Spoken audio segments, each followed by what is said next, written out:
Hey, Franz, how are you? Hey, I'm doing well. How are you? I'm doing great. I'm doing great. Is it a big day doing press or it's a pretty quiet day today? It's quite a big day. It's quite a big day, but I love it. All So right. I won't complain. I just saw the film. I really loved it. I think you did a fantastic job with it. So your short film is called Rock, Paper, Scissors. It's based on a true story with Ivan. He's stuck in a bunker, at the border of Russia and Ukraine.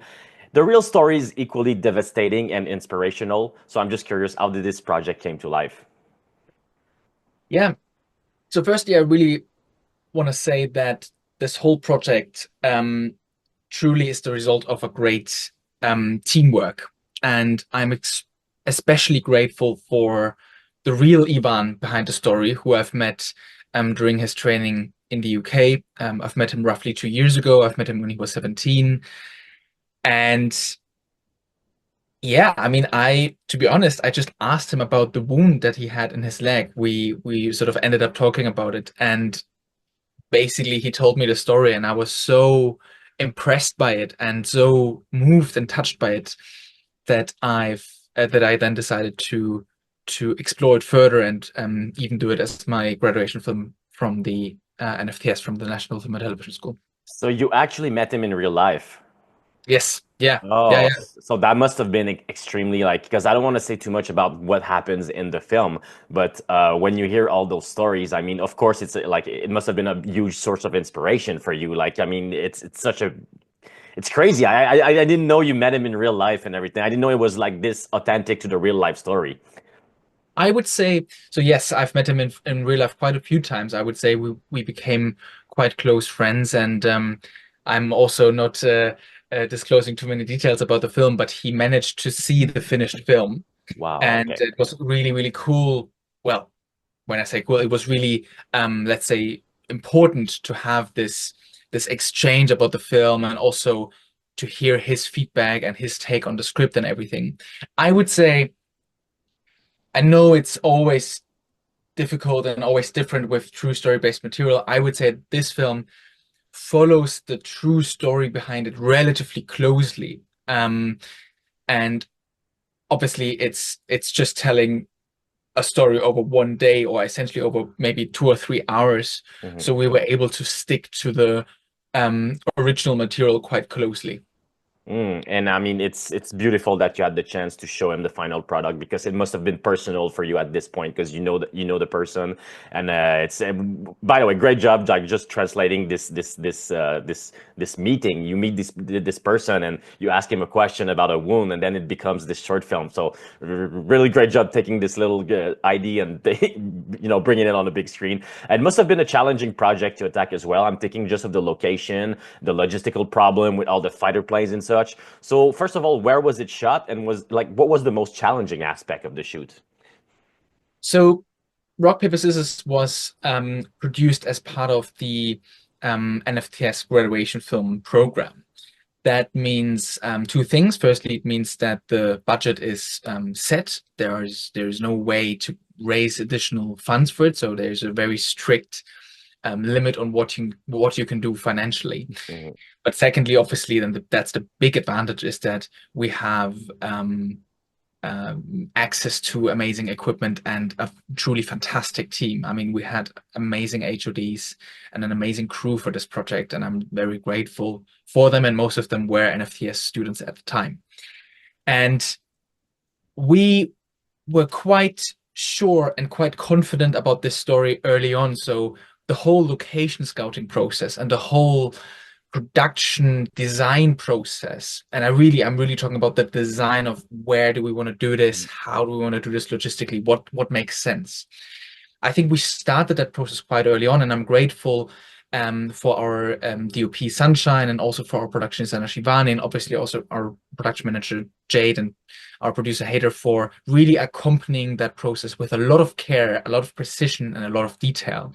We've scouted quite a few different locations all around the UK, and the real Ivan was also involved in that in a limited Uh, capacity, meaning we've kept him updated.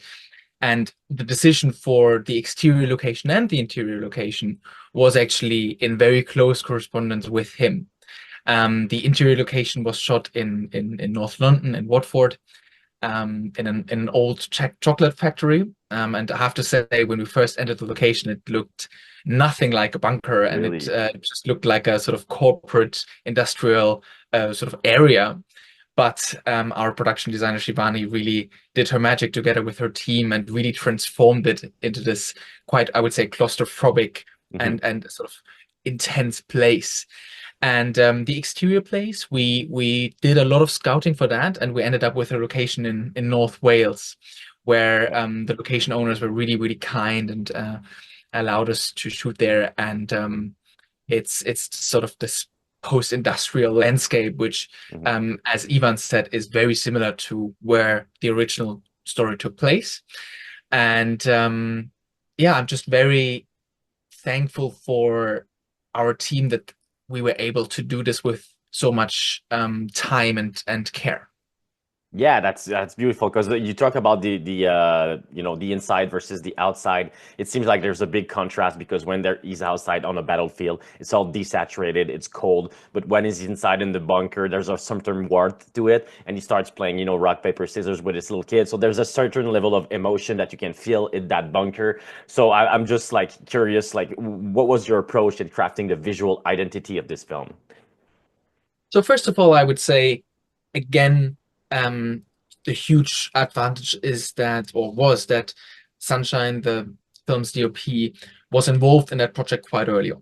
And together also with the editor, Kamala Schönberger, we had quite a few quite early discussions, also with our production designer Shivani, about how this film should feel. Hmm. And it was helpful because also the film's composer, Martin, was also on board quite early on. So all these sort of creative head of departments had meetings together, and individual meetings on how this film should feel like, on what it should be like and what it shouldn't. I think that's also always very important to define what it's not.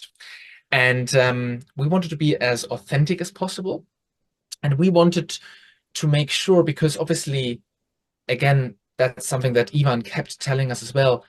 This war, obviously, unfortunately, is happening now. This is not happening during the World War II era or during the Cold War era. So, for example, the technological side of it is way more advanced than we usually see in these sort of slightly older war films. And that's something that was really important to us. And then again, the exterior, you mentioned the fighter jets early on. That's something where we wanted to show how every step of Ivan and every move and perhaps every noise can be potentially really dangerous. And at the end, and I think that's also where the title comes from, and that's also something that informed both the music but also the visual aspects of the film. It's this sheer, it's the sheer chance, the sheer luck that people have in either surviving or not surviving this horrible war. And no matter how smart you are, no matter how brave you are, at the end it's just down to your chances, and it's essentially a numbers game. And that's something that again also informed our approach to it. Because you just mentioned the sound, and that was one of my questions to go back on the importance of the immersion and trying to make feel the audience feel like you're there. The sound design was very important. You hear all those sounds in the background. Did that really came to life in the editing room? Like how were you approaching that in terms of like how the audience should feel like they're right there with the characters? Absolutely. I mean, our approach to sound design, um, I think it's very important to say that we didn't want to do too much, both with the music but also with the sound design. We wanted to keep it quite realistic. And I'm extremely grateful for Brian Lear, who was our sound designer on this, and her team. We started our collaboration and our journey quite early on, and thought a lot about, again, how it should sound like, but also what kind of material we want to use. It was really important for us that, for example, the fighter jet engines, that these are actual engines of Russian jets that you would hear in that sort Hmm. of scenario. Hmm. And for me, it was really important to have all head of departments confirmed and working on this project and thinking about this project way before the actual filming starts. So that means that Bryony, for example, but also Martin, the composer, they were able to think about it quite extensively, and then they were able to actually visit the set and to see how everything's playing out, and that perhaps led to even more ideas. And then I think we also had enough time during the post-production process, which was led by Kamala Schönberger, our editor. We had enough time to explore different ideas, to experiment a little bit. And again, the facilities at the NFTS allowed us to test things out. We had test screenings to see if some of these sounds are coming across in the right way or not. So it was a really exciting process. Yeah. Really, I felt like I was right there with Ivan when I was watching it. So great job with that. And to go back on Ivan with the casting choice, maybe I'm pronouncing it wrong, but it's Oleksandr Rudynskyy, brilliant Mhm. actor, such a perfect choice for Ivan. You can feel the distress in his face, very expressive, powerful eyes. So how did you land him for this project? Did you know him prior to that, or was it like a choice by the casting director? So, Alexander, I can I can only second your warm words about him. Thank you for Hmm. that. It was an enormous honor and pleasure to collaborate with him and also with the rest of the cast. I've known him for quite some time from some Ukrainian productions. Obviously, in Ukraine, he is a really, really well-known actor and very experienced actor, even though he's still quite young.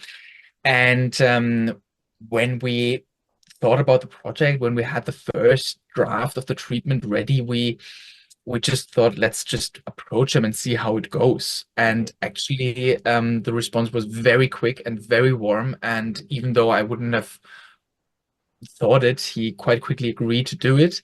It was a huge logistical challenge to get him out of Ukraine. Obviously, Ukraine is still uh, in in in war, so that was a huge logistical process. But our production team managed that very with a in a very perfect way, I would say. And collaborating with him was a true honor. I would say I've rarely worked with actors who are that hardworking and who um, are so committed to the role. Obviously for him, I mean, he's a young father as well, and he was way outside his home country, and it was his first time in the UK as well.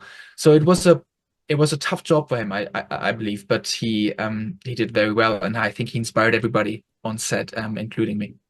Yeah, because his performance is very physical, but there's also something with his eyes. Like I said, it's very like to express all those emotion with just like a simple reaction. There's this moment where he meets there's like some Russian soldiers. I won't say too much about that, but he's confronted by Russian soldiers. It's frustrating to watch, and it's happening in real life. But just his face shows like his level of range as an actor. But what was also your mindset when casting the Russian soldiers? Because you just want like to punch them in the face when you see them. Well, first of all, I think for us it was really important that the Russian soldiers are played by Ukrainians, and we were able to fulfill that promise. That was also, I have to say, a condition from Alexander himself, very understandably so.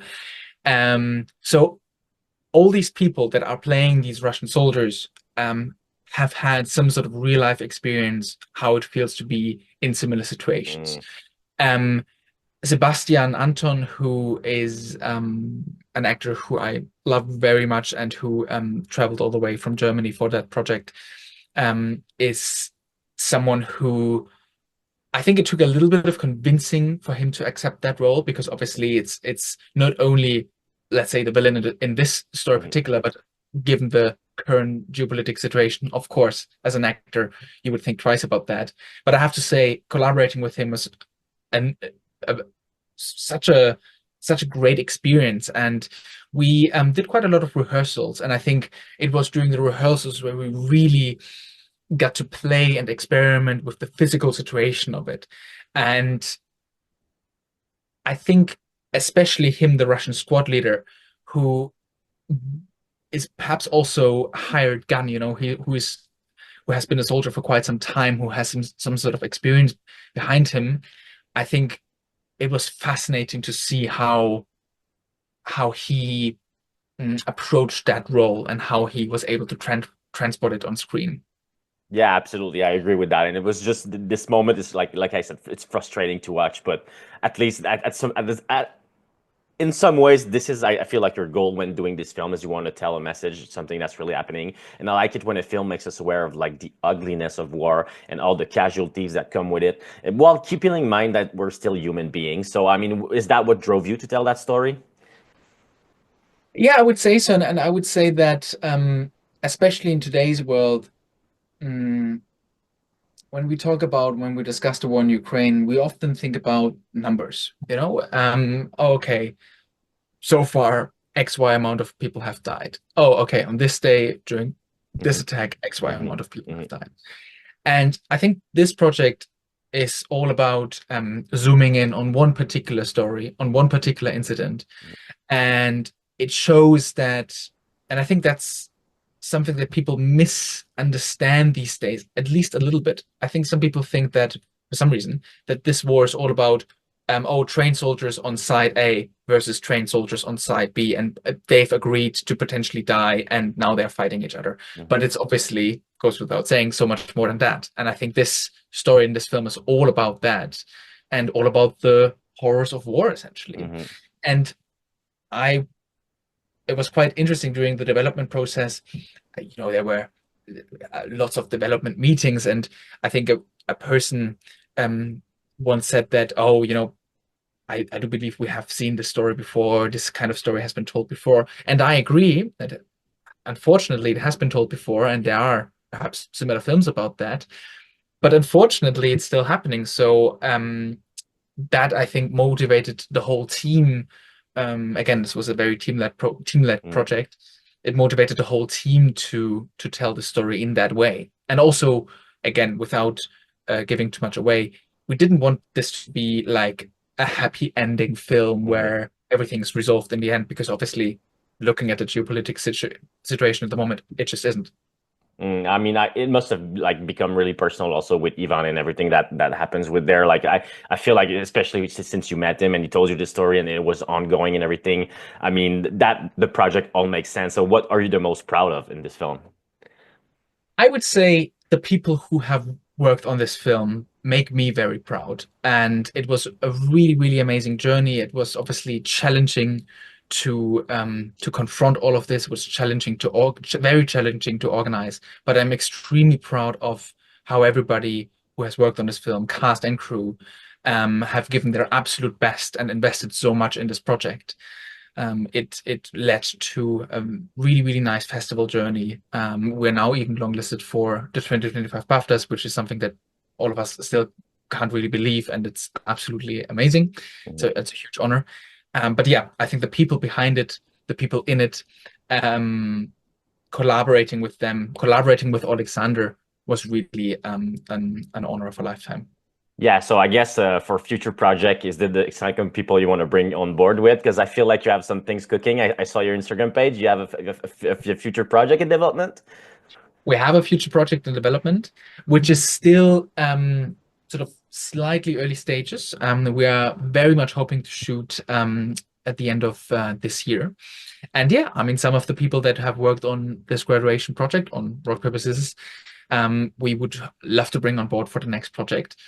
And even if it doesn't work out for this particular one, I think I'm very, very close and have very good feelings about all of them. So I would very much hope that our professional paths cross again.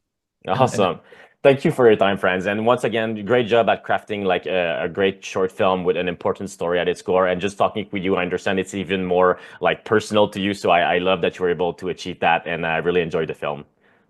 thank you very much for your time. And Yes, and I wish you all the best for nominations. I don't know. We'll see. Fingers crossed. We never know. thank you very much. It means a Have a good lot. one. Have a Thanks. nice day. Bye. Thanks.